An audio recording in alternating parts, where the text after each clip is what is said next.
Hello and welcome to Hawkeye on the Commodore 64, programmed by the boys without brains, music by the Maniacs of Noise. Your Own Cell seems to be the main culprit behind that. Right, let's get started.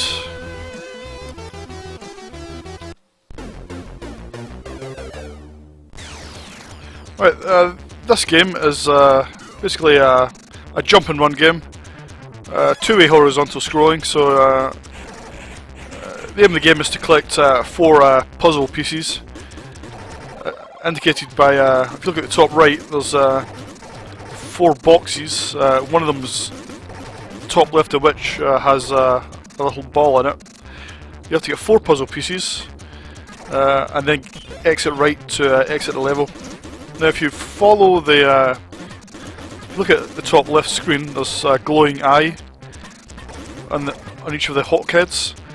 That indicates which way you've got to run to get the next icon. Now, all the icons are not puzzle pieces. Some of them are extra weapons and power-ups. And you start with, well, you hold down fire and move left and right. You can cycle through the power-ups, or you can press the function keys F1, F3, F5, F7 to select them. Now this actually brings a bit of depth to the game. I'm out of machine gun at the moment, but it's a case of how you use your weapons and which weapons are the best against certain opponents. And this brings a bit more depth to the game than it otherwise would have had, so I think this is not a bad thing. Now I've picked up M, which is more machine gun, so I can use that again. Now, if you've played a year or so later, almost the same developers released a game called Flimbo's Quest, which is a cutesy version of this, to be honest, but without the weapons. So it doesn't quite have that depth that this game has. Not that it's a particularly deep game, but it brings a small element of strategy to it that otherwise wouldn't have had.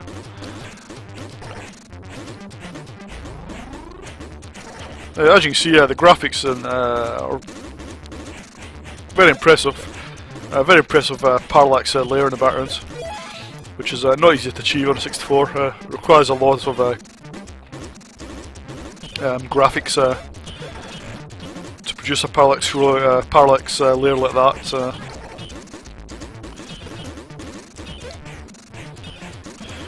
I'm almost out of weapons. I've only got the rocket launcher left, which is useless against some. I can't fire against. Yeah, it's useless against some enemies that are too low for it. There we go. Laser, which is probably the best balanced weapon in the game. In terms of sound,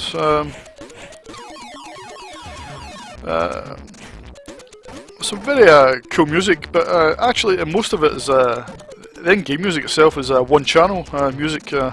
With 2-channel sound effects, which is quite impressive because it doesn't sound like one-channel music, but it is. Now, obviously, all the intermission music is more than one channel. I particularly like this bonus music. It's very funky, and regardless of whether you play the tape or disc version, it's actually loading the next level in during this bonus point scene, which is quite a nice touch.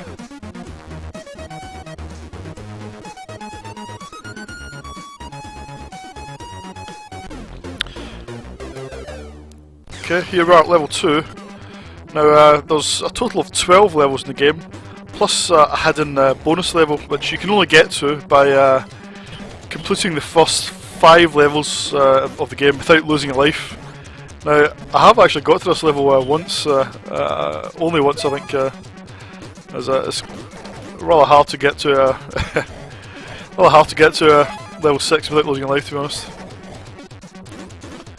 And the bonus level is just a way of getting more points, but you can also bag a lot of extra lives in that level, so it's quite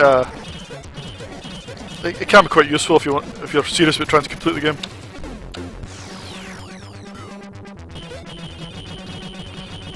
unfortunately I've lost my first life, so I won't be going to the bonus level in this play anyway.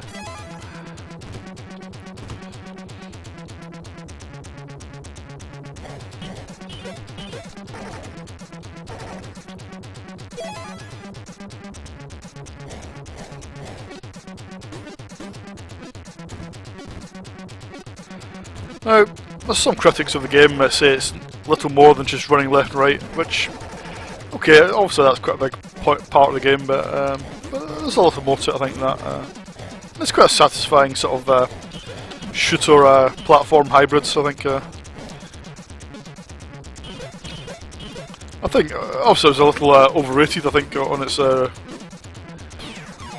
its release, but it's not a bad game. I think it's quite a good game actually. It's just not the masterpiece that I think it was painted out to be.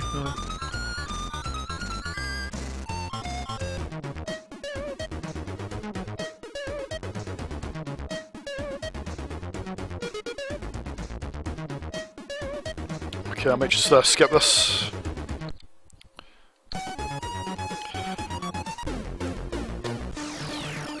Right, here we are with level 3.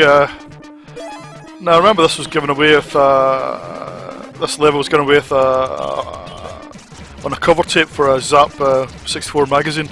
So I played this level quite a lot back in the day before I got my hands on the game.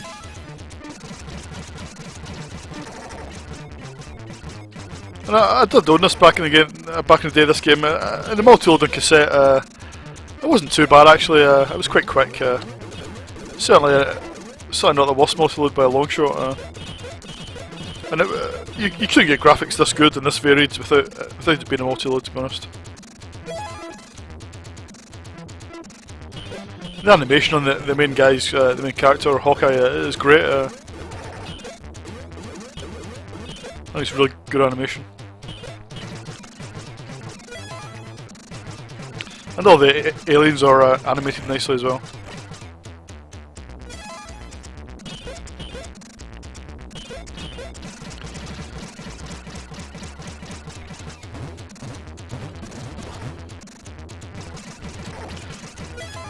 Also, the more you play the game, the more you get used to the sort of level layout and where all the big enemies are. You know, and you know to have certain weapons, you know, active at certain stages of the level.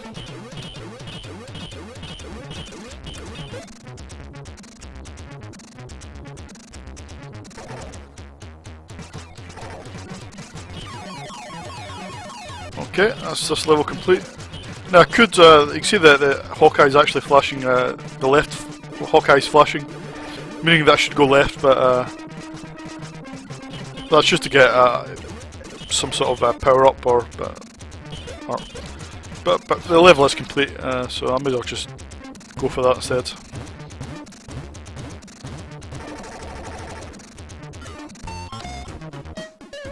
Yeah, skip through this I think.